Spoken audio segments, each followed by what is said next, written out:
P syndrome of the wrist, acute and chronic.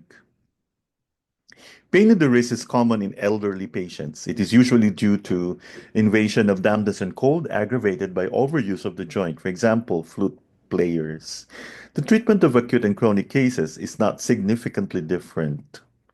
In acute cases, one needles a distal point first with reducing method and then uses local points. Because the wrist is almost at the extremity of the arm, there are no distal points as such along the channel involved.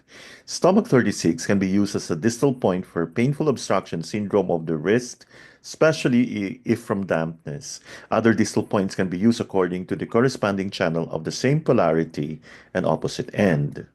For example, if the triple burner channel in the wrist is involved, then one can use a point on the ankle on the GB channel, that is GB40. This is due to the relation between the triple burner and gallbladder channels within the lesser yang system. If the SI or LI channel on the wrist is involved, one can use bladder 60 or stomach 41 respectively.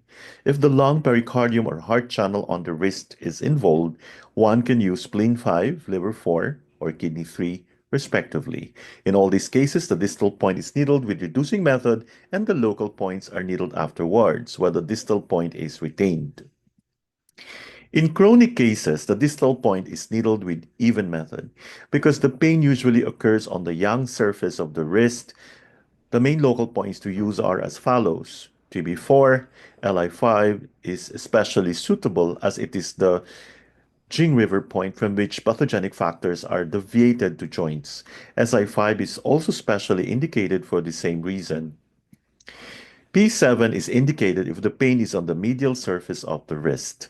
Moxa is applicable if cold is involved. If the wrist is swollen, it can be tapped with a 7-star hammer or plum blossom needle until it bleeds very lightly and moxa smoke should be directed onto the area. These are the local points for the wrist. Thank you for your attention.